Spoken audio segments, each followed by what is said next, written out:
Well, isn't that a fine freaking how do you do? Was up there, right in there.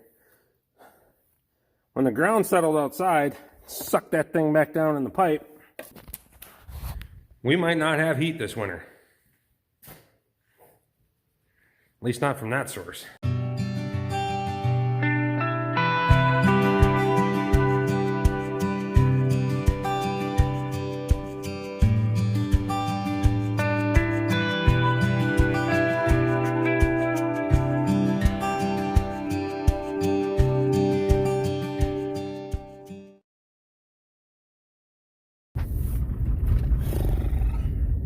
Good Saturday afternoon. December the 7th.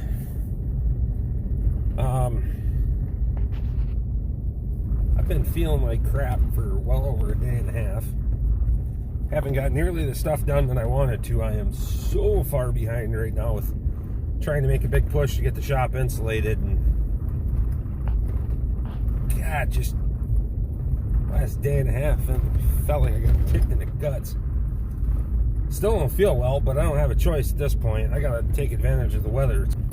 I'm up against it big time now. I didn't need to be sick at that point.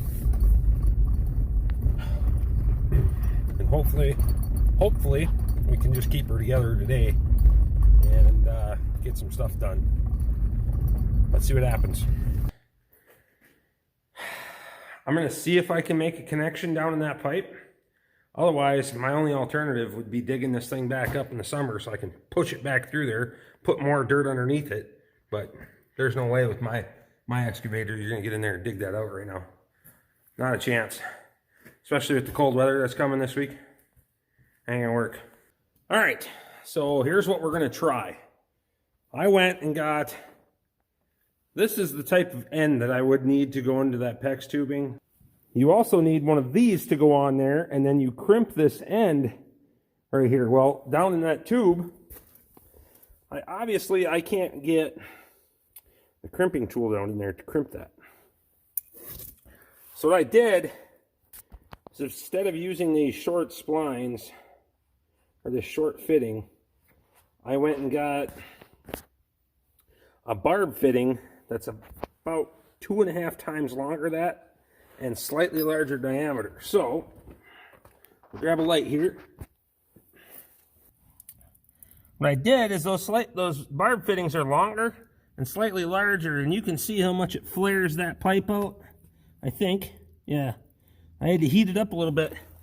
I kept the propane torch, I just kept tickling the propane torch down the hole there to heat that barb fitting up, slide it in there, and hopefully that expansion was enough by the time that pipe cools off, keep it from leaking. I'm hoping. It's still warm to the touch. Otherwise, we're gonna have to try to slide some hose clamps over that and get it to stop, but we'll see what happens here. I really want to get this system online today so that way I have tomorrow while I'm working in here to monitor for leaks and issues and things like that. So I get back to work. All right, so after half the day trying to get this heater hooked up, I got there. Now, we don't have coolant in it yet, but let's see. Let me take you through let's go through a quick rundown of the system here. So we got our supply lines. Like I said, that got pulled back, but I was able to get some fittings in there. We'll see if we got to have clamps on them or not. They were heated fitting. I had to heat them to get them in there, so hopefully they'll stay there. We'll see. If so, then we're going to have to dick around with that, but whatever. This is the left line is the supply line. Comes through here. We got a shut off for it. Up here.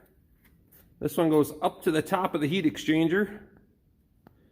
Then you're going to drive the heat down through the heat exchanger, comes out the bottom here, right here, over. This goes to the in-floor heat. So, whatever I'm not using off here, or when I don't have that on, I'm just running through the floor. Now, I can bypass the floor right here. So, yeah, I can open this up So I can open this up and bypass the floor right here, and then we'll just have a continuous flow, and it won't come over to the sides here.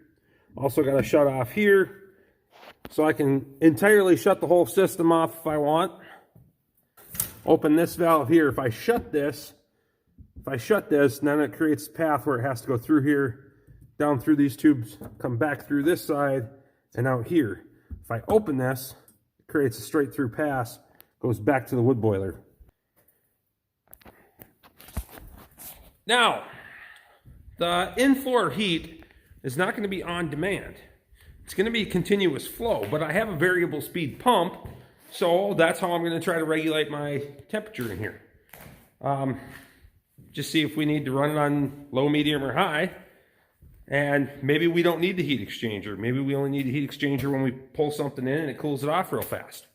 We'll see. It's going to be trial and error. This is the simplest system I could think of to design for this. If we need to change things, we absolutely will, but that's why we have shut-off valves on here. So, we'll see what happens. Flip it over to high. Low, medium, high.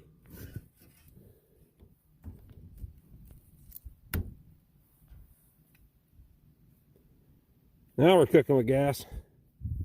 So, see if we can start purging some air here. Should hear it coming back.